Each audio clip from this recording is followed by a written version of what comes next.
गुरुर्ब्रह्मा गुरुर्विष्णु गुरुर्देवो महेश्वरः गुरु साक्षात् परब्रह्म तस्मै श्री गुरुवे नमः। गुरु ब्रह्मा हैं, गुरु विष्णु हैं, गुरु महेश्वर हैं और सबसे बढ़कर गुरु परब्रह्म हैं, सर्वोपरि हैं। क्षितिज के इस गुरु पर्व विमर्श में मैं अपने सभी विद्वान मित्रों का हार्दिक स्वागत करते हुए गुरु पूर्णिमा की बधाई देता हूं और उम्मीद करता हूं कि वे इस गुरु पूर्णिमा विमर्श में मेरे साथ हो लेंगे। क्षितिज ने विश्व के तमाम गुरुओं के प्रति अपनी प्रणति निवेदन के लिए इस गुरु पर्व विमर्श का आयोजन किया है। भारतीय जीवन, साहित्य, संस्कृति में गुरु पूर्णिमा और गुरु पर्व का विशेष महत्व रहा है। गुरु शब्द का जो अर्थ शास्त्रकारों ने किया है वह है, गु का अर्थ है अंधकार, अज्ञान, और रू का अर्थ है अज्ञानांधकार को दूर करने वाला यानी प्रकाश। तो इस रूप में गुरु शब्द जो है वह अज्ञानांधकार को दूर करने वाला सम्मानित प्राणी है, व्यक्ति है। एक और इसके संबंध में प्रचलित है कि गारयति ज्ञानम इति गुरु, यानी जो ज्ञान रस को निचोड़कर शिष्यों को पिला दे, शिष्यों की अज्ञानता को दूर कर दे, वही तो गुरु है। तो इस रूप में गुरु शब्द की भी उत्पत्ति है। भारतीय साहित्य, शास्त्र और जीवन में गुरु का महत्व बहुत अधिक रहा है। वैदिक काल से लेकर आज तक इस गुरु की महत्ता का गायन होता रहा है। वेदों में अनेकत्र गुरुओं से शक्ति की याचना की गई है, ज्ञान की याचना की गई है, मार्गदर्शन की याचना की गई है। वे गुरु भले ही कोई एक व्यक्ति विशेष नहीं हैं, लेकिन उन्होंने पृथ्वी से, हवा से, सूर्य से, चंद्रमा से तरह तरह की ज्ञान और तरह तरह के मार्गदर्शन की याचना मनुष्य ने की है। यह जो गुरु पूर्णिमा पर्व मनाया जाता है उसके पीछे एक इतिहास और एक कारण है। कहा जाता है कि वेदों के रचयिता कृष्ण द्वैपायन महर्षि व्यास का जन्म आषाढ़ पूर्णिमा को ही हुआ था। वे सकल वेदों के रचयिता थे और इस अर्थ में उनके प्रति सम्मान प्रकट करने के लिए उनकी जयंती के रूप में गुरु पूर्णिमा पर्व का आयोजन किया गया। पूर्णिमा हिंदू मास का अंत होता है, अंतिम तिथि होती है, और भारतीय हिंदू जो कैलेंडर है उसमें हर महीने की पूर्णिमा का अपना विशिष्ट स्थान है। जैसे हिंदू नववर्ष का आरंभ चैत्र महीने से होता है और चैत्र महीना जो है उसमें हनुमान जयंती मनाई जाती है। बैसाख को बुद्ध जयंती मनाई जाती है वैशाख पूर्णिमा को, ज्येष्ठ पूर्णिमा को वट सावित्री व्रत का आयोजन होता है। आषाढ़ पूर्णिमा गुरु पूर्णिमा के रूप में विख्यात है। सावन पूर्णिमा रक्षाबंधन के लिए जाना जाता है। भादो उमा माहेश्वर व्रत के लिए विख्यात है। आश्विन पूर्णिमा शरद पूर्णिमा के रूप में आयोजित है। कार्तिक पुष्कर मेला और गुरु नानक के जन्मदिन के लिए उसकी पूर्णिमा प्रचलित है। आगहन या मार्गशीर्ष जो है वह दत्तात्रेय जयंती के रूप में है। उसी प्रकार पूष शाकंभरी जयंती के लिए है। माघ रविदास जयंती और संगम फाल्गुन पूर्णिमा होली के रूप में विख्यात है। तो इन पूर्णिमाओं का यानी अलग अलग महीने की पूर्णिमा का अपना महत्व है। गुरु पूर्णिमा आषाढ़ शुक्ल पक्ष की अंतिम जो तिथि है यानी 15वीं तिथि वह पूर्णिमा। इस पूर्णिमा का जीवन में और भी महत्व है। पूर्णिमा के दिन चंद्रमा सूर्य और पृथ्वी के सर्वाधिक समीप होता है। इस कारण उसके गुरुत्व का प्रभाव पृथ्वी पर पड़ता है। समुद्र में ऊंची ऊंची लहरें उठती हैं। चंद्रमा का प्रभाव मनुष्य मस्तिष्क पर भी पड़ता है। बल्कि एक तरह से कहें कि जो हैलुसिनेशन है या चंद्रमा के उस प्रभाव के चलते मनुष्य का मानसिक उद्वेग बहुत बढ़ जाता है। और यही कारण है कि पूर्णिमा की रात्रि में आत्महत्याएं ज्यादा होती हैं, प्रणय प्रसंग की घटनाएं ज्यादा होती हैं। तो इस तरह से पूर्णिमा तिथि का जीवन में विशेष महत्व है। इस पूर्णिमा का एक और भी हम संबंध या एक महत्व ढूंढ सकते हैं। चंद्रमा हिंदू कैलेंडर के अनुसार मास का निर्धारण करता है। उसी के अनुसार, उसी की कला के अनुसार तिथियों की गणना होती है। कहा जाता है कि चंद्रमा बृहस्पति का शिष्य था और बृहस्पति की पत्नी तारा चंद्रमा के सौंदर्य पर आकर्षित हो गई, मोहित हो गई। बृहस्पति कुछ दिनों के लिए बाहर गए और इस बीच में इन दोनों का प्रणय प्रसंग बढ़ता रहा। बुध चंद्रमा वापस हो गए। बाद में तारा गर्भवती सिद्ध हुई और जो पुत्र हुआ उसका नाम बृहस्पति ने बुध रखा। यानी वह ज्ञान का प्रतीक देवता बना। यह एकमात्र ऐसा उदाहरण है जिसमें गुरु और शिष्य के संबंध में एक विकृत स्वरूप सामने आ रहा है। अन्यथा संपूर्ण भारतीय गुरु शिष्य परंपरा बड़ी ही पवित्र रही है। वैदिक काल के उपरांत उपनिषद काल में यम ने नचिकेता को आत्मा के स्वरूप से अवगत कराया और यह भी कहा कि ऐसे गुरु इस धरती पर कम ही होते हैं जो शिष्य को आत्मा के इस दिव्य स्वरूप का ज्ञान करा पाते हैं। उपनिषद काल के उपरांत हम अगर आगे बढ़ें तो नाथ और सिद्ध काल में गुरु की महिमा का अत्यधिक विस्तृत विवेचन किया गया, क्योंकि नाथ सिद्ध की जो साधना पद्धति थी वह गुह्य पद्धति थी और योग्य गुरु के बिना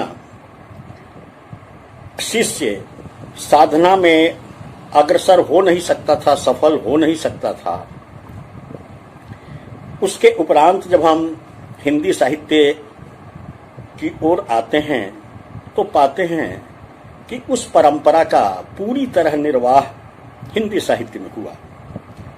महाकवि जायसी के पद्मावत में सुग्गा को गुरु का प्रतीक माना गया और कहा गया कि यही सुग्गा है जो हमें प्रेम के पंथ की कठिनाइयों से अवगत कराता है और हमारा जो इष्ट है, हमारा जो प्रिय है, उसके लिए हमें प्रेरित करता है। तो इस प्रकार जायसी ने सुग्गे को गुरु का प्रतीक माना।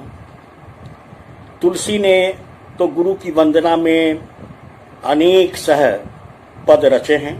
बंदव गुरु पद पदुम परागा, सुरुचि सुवास सरस अनुरागा। इसके उपरांत हम कहें कि उन्होंने कहा कि ईश्वर जो हैं, गुरु जो हैं, वे साक्षात शंकर स्वरूप होते हैं, शिव स्वरूप होते हैं। सूरदास के विषय में कहा जाता है कि शुरू में वे दैन्य भक्ति के मार्ग पर चल रहे थे। जब गुरु वल्लभाचार्य मिले तो उन्होंने कहा कि तुम ये क्या घिघिया रहे हो, कभी कृष्ण की लीला का तो गायन करो। और फिर सूरदास भगवान कृष्ण के लीला का गायन करने लगे और हिंदी साहित्य को श्रृंगार और वात्सल्य का महासागर प्राप्त हो सका। इस प्रकार साहित्यकारों ने गुरु की भक्ति को प्रमुखता दी। कबीर तो एक ऐसे भक्त थे, एक ऐसे संत थे जिन्होंने गुरु को ईश्वर से भी बढ़कर कहा कि गुरु गोविंद दोऊ खरे काको लागू पाए, बलिहारी गुरु आपनो जो गोविंद दियो बताए। इतना ही नहीं, गुरु और शिष्य का संबंध कितना कल्याणकारी होता है, गुरु शिष्य के प्रति कितना कल्याण का भाव रखता है, इस संबंध में उन्होंने कहा कि गुरु कुम्हार शिष्य कुंभ है, गढ़ी गढ़ी कार है खोट, अंतर हाथ सहाय दे भीतर मारे चोट। यानी गुरु जो है वो कुंभकार है और शिष्य जो है वह कच्चा घड़ा है। उसके निर्माण के क्रम में गुरु बार बार उस पर चोट भी करता है, उसकी कमियों को उजागर करता है, उससे दूर करने का प्रयास करता है, लेकिन वह अपने स्नेह और प्रेम का संबल भी उसे प्रदान करता है। जिस तरह से कुंभकार घड़ा के भीतर अपनी उंगली और हाथ डालकर उससे सहारा देता है और बाहर से उसको मनोवांछित आकृति देता है। तो इस प्रकार भारतीय साहित्य में और परंपरा में गुरु का अद्भुत गुणगान किया गया है, उनको विशिष्ट स्थान दिया गया है। हम जरा विचार करें कि जो आषाढ़ पूर्णिमा को, जिसे हम गुरु पूर्णिमा कहते हैं, वह आषाढ़ पूर्णिमा ही क्यों? यह ठीक है कि वेदव्यास का वह जन्मदिन है, लेकिन आषाढ़ महीने का मनुष्य के जीवन में और भी बहुत महत्वपूर्ण स्थान है। भारतीय समाज और जीवन में चातुर्मास की बात की गई है। चातुर्मास या चतुर्मास, तो हिंदू वर्ष का आरंभ होता है चैत्र महीने से। चैत, बैसाख, जेठ और आषाढ़। आषाढ़ चौथा महीना होता है और आषाढ़ से आषाढ़, सावन, भादो और आश्विन तक समाज की सारी गतिविधियां एक प्रकार से स्थिर हो जाती हैं। राजाओं का विजय अभियान रुक जाता है, यात्रियों का यात्रा रुक जाती है, जो व्यवसायी वर्ग हैं वे अपने घरों में स्थिर हो लेते हैं, और वैसे ही समय में जो वानप्रस्थी हैं, जो साधु संत तपस्वी हैं, वे जंगल के अपने आश्रमों को छोड़कर नगर और ग्राम्य प्रदेश की ओर आश्रय में आ जाते हैं। तो वे इसलिए आ जाते थे कि बरसात के जो दिन हैं उसमें बहुत तरह की विघ्न बाधाएं हैं। अत्यधिक जल वृष्टि होती है, जल प्लावन होता है, जीवन दूभर हो जाता है।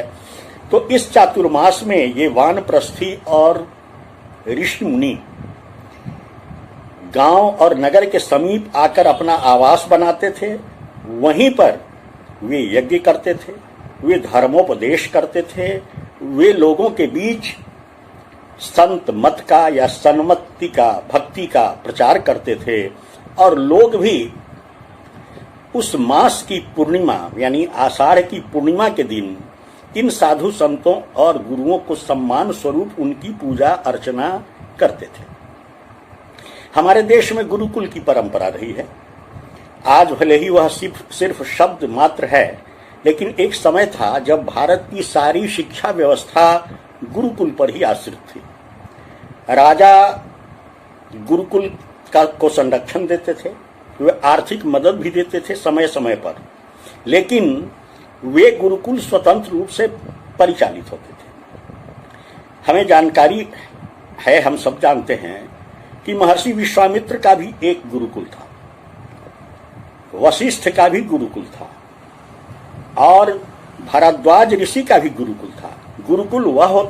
गुरुकुल का सामान्य अर्थ तो होता है गुरु का कुल या परिवार, लेकिन यह प्रायः प्रचलन में उस स्थल के लिए हुआ, यानी गुरुकुल वह स्थल था जहां गांव नगर से छात्र आते थे, गुरु के आश्रम में निवास करते थे, श्रम करते थे, शिक्षा प्राप्त करते थे, भिक्षाटन करते थे, जीने की सारी सामग्रियों का संचयन करते थे और फिर गुरु के साथ मिलकर जीवन यापन करते थे। करीब 25 वर्षों तक यह क्रम चलता था। गुरु एक पैसा कुछ भी नहीं लेते थे।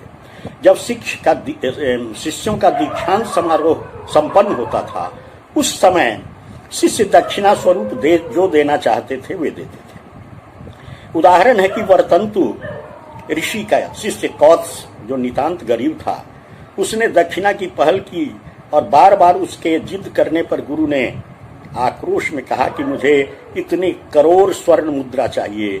फिर वह राजा के पास गया, जो राजा रिक्त हो चुका था, और राजा ने कुबेर पर आक्रमण कर वह राशि प्राप्त कर कौत्स को प्रदान किया, जो उसने गुरु दक्षिणा के रूप में चुकाई। कहना यह है कि राजा भी इन गुरुकुलों की रक्षा के लिए तत्पर होते थे। इन गुरुकुलों में जो आचार्य होते थे, जो शिक्षक होते थे, वे आचार्य कहलाते थे और जो उसके सर्वे सर्वा होते थे वे कुलपति कहलाते थे। तो इस तरह के अनेक उदाहरण हमारे शास्त्रों और साहित्य में है। एक उदाहरण बड़ा ही विख्यात है और वह है आरुणि की गुरु भक्ति। गुरु ने आरुणि को आदेश दिया कि देखो, खेत से वर्षा का जल बह तो नहीं रहा है, क्योंकि खेती कैसे होगी। और आरुणि जब पहुंचा तो देखा कि जल प्रवाह हो रहा है, मेड़ टूट चुकी है, जल रुक नहीं रहा है। लाख यत्न करने पर भी जब जल नहीं रुक पाया तो आरुणि स्वयं मेड़ स्वरूप उस पर लेट गया और इस प्रकार उसने पानी को रोका। तो इस तरह के बहुत सारे उदाहरण हैं। यह आषाढ़ का महीना जो होता है, भारतीय शास्त्रों के लिए और समाज के लिए विद्या अध्ययन आरंभ का भी महीना होता है। इसलिए जो बच्चे होते हैं, नए नवागंतुक होते हैं, उनकी शिक्षा का आरंभ गुरु पूर्णिमा के दिन से ही किया जाता है। इस अर्थ में भी गुरु पूर्णिमा का विशेष महत्व है। तो गुरुओं का आदर इस देश में सदैव होता रहा। हमारे देश की जो शिक्षा व्यवस्था थी उसमें 3 उसके अंग थे। एक गुरुकुल था, दूसरे संस्थान थे और तीसरे जो थे तपोस्थल थे। गुरुकुल में शिष्य गुरु के साथ आश्रम में रहकर वहीं भोजन करना, वहीं रहना और ज्ञान अर्जन करते थे, शिक्षा अर्जन करते थे। संस्थान वे होते थे जहां विद्वान आचार्य सब एकजुट होते थे और वहां छात्रों को शिक्षा दी जाती थी।